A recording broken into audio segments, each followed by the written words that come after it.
Aos amigos do PL Rural, hoje nós queremos trazer algumas informações, principalmente às famílias ligadas ao agro, justamente sobre o planejamento familiar.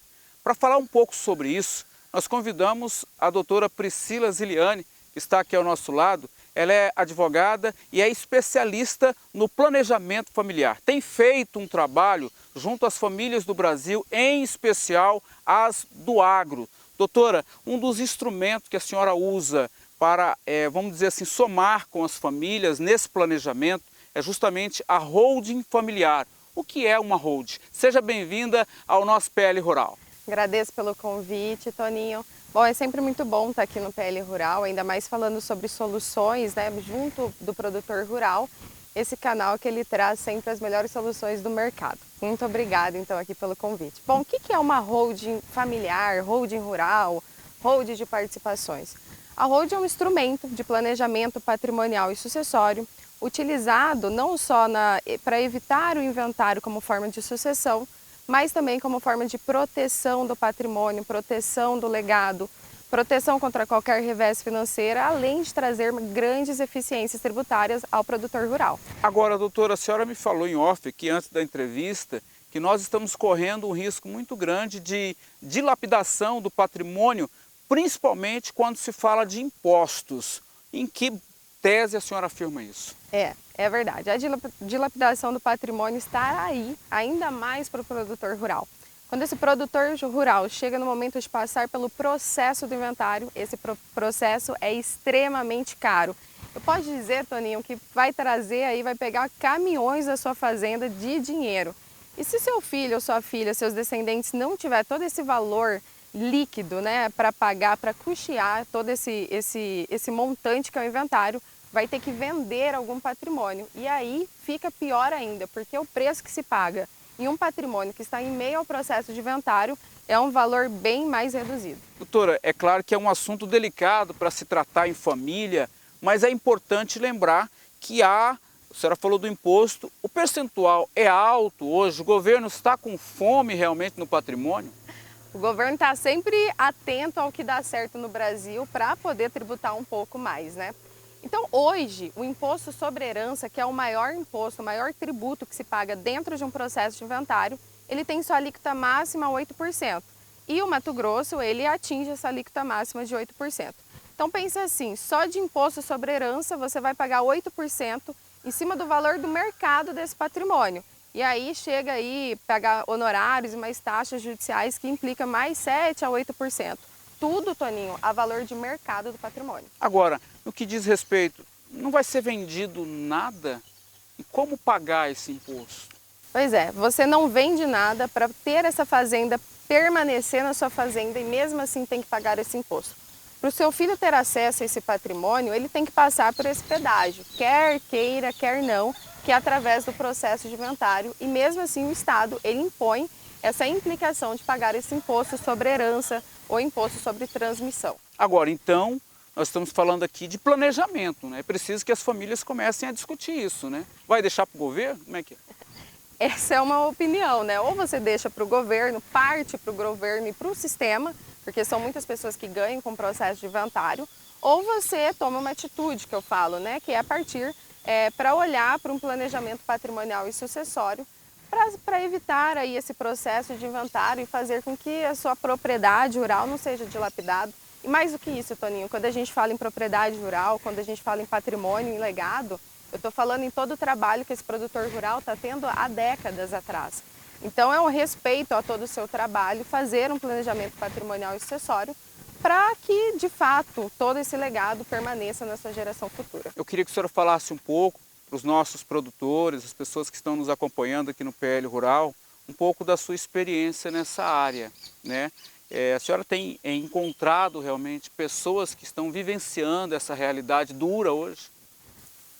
Por muitas pessoas, muitas famílias, muitos patrimônios sendo dilapidados em razão do processo de inventário. E não é só eu que vejo isso. Eu acho que se você encontrar aí alguém da sua propriedade, sua propriedade vizinha, você vai conhecer alguém que passou por um processo de inventário e as famílias estão sofrendo por isso. Mas eu quero deixar bem claro que pode ficar pior, tá, Toninho? O processo de inventário, ele tende a aumentar. A gente já tem propostas, mais de 3 propostas nas câmaras, para que se aumente esse imposto de 8% para 20%.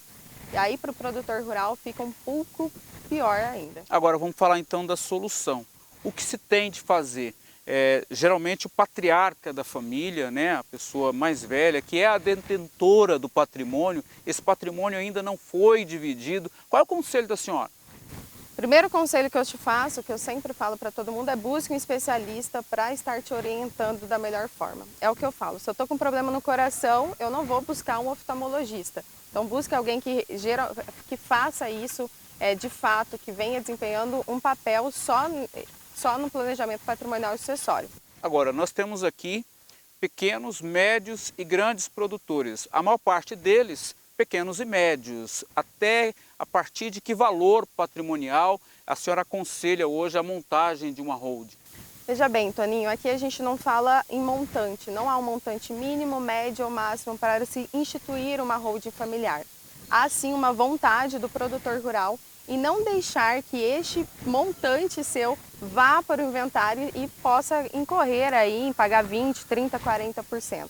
O que esse produtor rural ele tem que ter dentro dele é essa vontade de fazer um planejamento e evitar tributos. Até hoje em dia, eu falo, tem uma imensa eficiência tributária que você pode desfrutar em vida, não é só no quesito sucessório. Doutora, falando em eficiência tributária, a senhora também me disse que há uma diferença, né, de cálculo entre o inventário e a holding familiar, é isso? Como a senhora pode explicar isso? Isso mesmo, Toninho. O inventário, quando o seu patrimônio tem que passar pelo processo de inventário, o que acontece?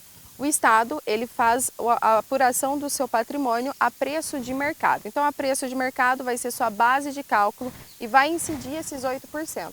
Agora, quando nós falamos da constituição dessa holding rural, nós temos uma base de cálculo diferente, que é o valor declarado no seu imposto de renda. Em cima do que está no seu imposto de renda, incide a alíquota de 8%, até 8% na verdade. Então aqui a gente começa a olhar para o produtor rural que comprou a sua fazenda há 10, 15, 20 anos atrás e declarou por um valor. E hoje já está valendo alguns milhões. Então, se você deixar que essa propriedade passe pelo inventário, olha o valor que você vai deixar para o Estado e não para o seu filho. Eu queria que a senhora voltasse a falar na questão do que pode ficar pior, já que o Congresso já tem proposta de aumentar esse imposto aí. Há uma preocupação, né? Há uma preocupação e ela é séria e preocupa realmente a toda a população brasileira, não só os produtores rurais. Porque pensa bem, hoje o inventário já custa para o produtor rural de 20% a 40% do seu patrimônio. Agora, se essas propostas forem aprovadas, um único imposto vai custar 20%. Agora, doutora, a senhora falou em holding familiar. É como uma empresa, né? Vamos dizer assim. Mas não fica mais também oneroso criar-se uma holding? Os valores, eu diria, Toninho, que não é oneroso criar uma holding. Você está fazendo um investimento. De igual maneira, você faz investimento na sua placa solar. Você vai ser restituído com isso, você vai ter muito mais a ganhar fazendo aí, implantando esse sistema de holding familiar. Doutor, eu sei que o objetivo dessa entrevista não é para assustar as pessoas, mas é para alertar. Se fosse para dar 2 dicas nesse final de entrevista, o que a senhora diria às famílias do agronegócio aqui do Vale do Guaporé? 2 dicas então. A primeira delas é tome cuidado com os aventureiros. Afinal, você está colocando na mão deles o patrimônio que você construiu durante toda uma vida. A segunda delas é não deixe para amanhã o que você pode fazer hoje. Você acabou de ver aqui com a gente que deixar para amanhã pode implicar de levar de 20% a 40% do seu patrimônio. E aí fazer parte daquele assolado ditado no Brasil que é pai rico, filho nobre e neto pobre. Doutora, eu quero agradecer a sua presença aqui no PL Rural, mas para saber um pouco mais sobre esse assunto, onde as pessoas podem ter acesso a essas informações mais detalhadas. Bom, estou todos os dias no meu canal do YouTube, no meu canal do Instagram, falando sobre holding familiar, holding rural, holding de participações, no @PriscilaZiliane. Ok, então, mais uma vez, obrigado. Eu volto nos estúdios do PL Rural com a Águida Maria, com muito mais informações aqui da nossa região.